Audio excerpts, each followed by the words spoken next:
عزیزان گرامی قدر، ہمارے یہاں آنے کا ایک بنیادی مقصد، ایک غرض، ایک غایت ہے۔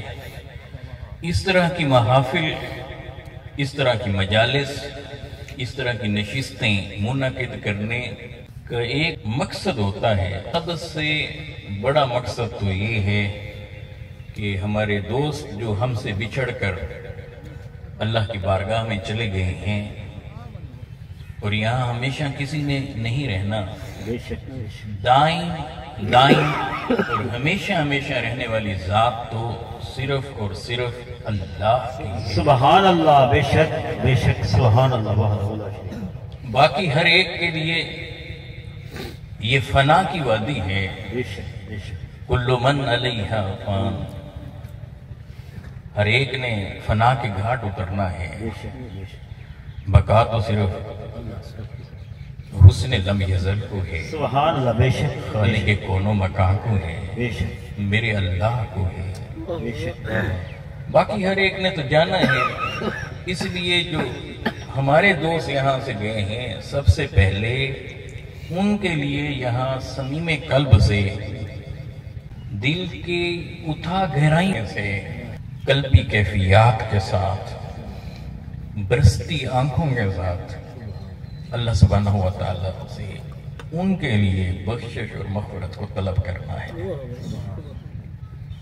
اور اصلاً یہی کام نماز جنازہ میں بھی ہوتا ہے کہ نماز جنازہ میں شرکت کرنے کا بنیادی مقصد یہ نہیں ہوتا کہ ہم وہاں پر حاضری دیں، بنیادی مقصد یہ کبھی بھی نہیں ہوتا کہ لواحقین دیکھ لیں کہ میں آیا ہوں۔ اللہ یہ نہیں ہوتا کہ لوگ جاننے والے یہ دیکھ لیں کہ فلاں فلاں بندہ آیا تھا اور فلاں فلاں نہیں آیا تھا۔ سچ بات تو یہ ہے کہ جنازے میں شرکت اس لیے بندہ کرتا ہے کہ آج یہ جا رہا ہے، کل میں نے جانا ہے،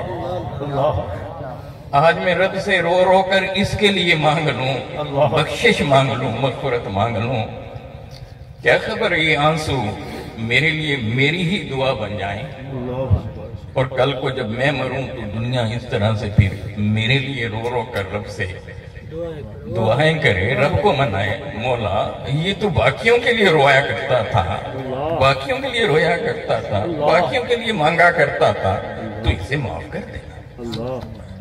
اور مومن کو تو بس اتنا پتہ چل جائے کہ مرنے والا مومن تھا، میرے مصطفیٰ کا غلام تھا، اور وہ یہ جانتا بھی نہ تھا اس کا نام کیا ہے، وہ ہے کون، وہ تو اس وقت بھی ہاتھ اٹھا لیتا ہے، مولا میرے محبوب کا ایک غلام تیری طرف آیا چاہتا ہے، اسے معاف کر دینا۔ سبحان اگر یہ مقصد نہیں ہے، اس لیے جنازہ کے اندر جو الفاظ ہم عربی میں اللہ سبحانہ و تعالیٰ کی بارگاہ میں عرض کر رہے ہوتے ہیں، اسے جاننا چاہیے کہ اس میں ہم رب سے بات کیا کر رہے ہیں، مانگ رہے ہیں تو مانگ کیا رہے ہیں، عرض کر رہے ہیں تو عرض کیا کر رہے ہیں، ریکویسٹ کر رہے ہیں تو کیا ریکویسٹ کر رہے ہیں، التجا کر رہے ہیں تو کیا کر رہے ہیں۔ اور جنہیں یاد نہ رہے تو کم از کم سے ایک بار تو اس کی ٹرانسلیشن دیکھ لیں، پڑھیں اور یہ دیکھیں میں رب کی بارگاہ میں مانگ رہا ہوں، اے اللہ جو حاضر ہے اور جو حاضر نہیں ہے، یہ جو مرد ہیں، یہ جو عورتیں ہیں، یہ جو بڑے ہیں، یہ جو چھوٹے ہیں، اللہ انہیں معاف کر دینا۔ اللہ سبحان اللہ۔ جب یہ اتنی سی لائن، اتنی سی ٹرانسلیشن ذہن میں رکھتا ہے اور دل سے وہیں دعا مانگتا ہے اور پھر رب سے اپنی کوتاہی کا اظہار بھی کر دے، یوں اپنی کمزوری کا اظہار بھی کر دے، یوں کہہ دے باری تعالیٰ میری یادداشت اچھی نہیں ہے، میرا حافظہ بھی اچھا نہیں ہے، اور میرا علم بھی اتنا نہیں ہے، اور میں جانتا بھی نہیں ہوں کیا اس عربی میں ہے، جو میں ٹرانسلیشن کے ساتھ پڑھ رہا ہوں کہ اس میں ہمارے بڑوں کے لیے، چھوٹوں کے لیے، مردوں کے لیے، عورتوں کے لیے مغفرت کی دعا ہے، مصطفیٰ کے غلاموں کے مر جانے پر ان کی معافی کی استدعا ہے، تو باری تعالیٰ بس میں اب نیت کر رہا ہوں جب میں عربی میں یہ جملے بولوں تو جانتا ہے سبحان اللہ، میں نے نیت کیا، سبحان اللہ، اللہ بے شک یہ کمزور ترین پہلو ہے. مومن ایسا ہوتا نہیں ہے کہ وہ رب سے مانگ رہا ہو اور اسے یہ پتہ نہ ہو کہ میں کیا مانگ رہا ہوں. کیا مانگ اللہ اکبر واہ واہ کیا بات ہے. مومن ایسا کہاں ہوتا ہے؟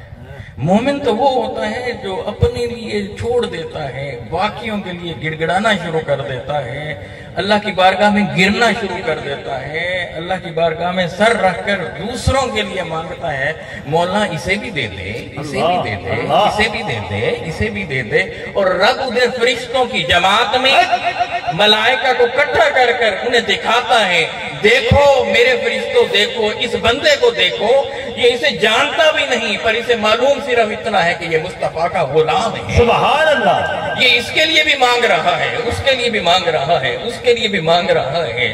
اپنی جھولی پھیلاتا ہے میرے سامنے مگر اوروں کے لیے مانگ رہا ہے. اللہ نعرہ تکبیر, نعرہ رسالت, نعرہ خلافت, نعرہ حیدری. سبحان اللہ سبحان اللہ.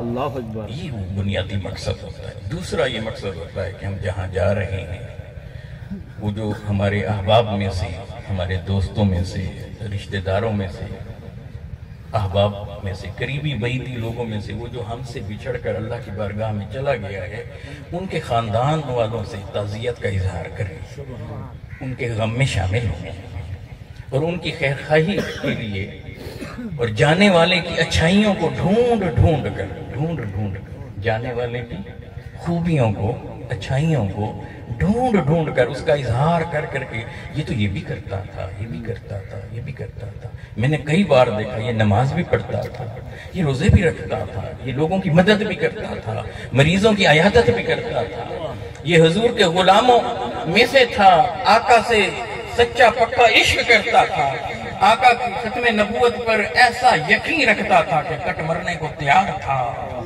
یہ اللہ کو وحدہ لا شریک جانتا تھا. میں گواہی دیتا ہوں, میں گواہی چن چن کر اس کی خوبیاں بیان کر کے پھر رب سے ان کے سامنے دعا مانگے اور یہ اس یقین کا اظہار کرے مجھے یقین ہے پکا کہ میرا رب اتنا کریم ہے کہ اسے بخشے. سبحان اللہ سبحان اللہ. اللہ اللہ کیا بات. سبحان اللہ. اور تیسرا مقصد یہ ہوتا ہے کہ چونکہ یہ غم کے مرحلے ہوتے ہیں, دل نرم ہوئے پڑے ہوتے ہیں, آنکھیں برس رہی ہوتی ہیں, ذہن کی سرزمین خیز ہوئی ہوتی ہے.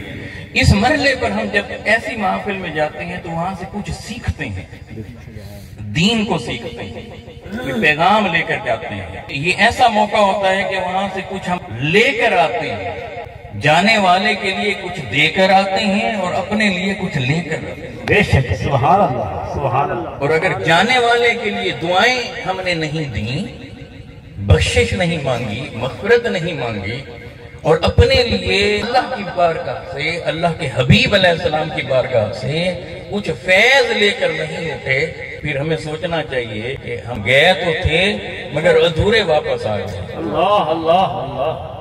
تو اگر ان واقعوں پر معاذ ہمارا مقصود یہ ہو نعروں کو بلند کرنا, واہ واہ کرنا یا فلاں کام کرنا, اگر یہ صرف مقصود ہے تو سمجھ لیں کوئی مقصود نہیں ہے.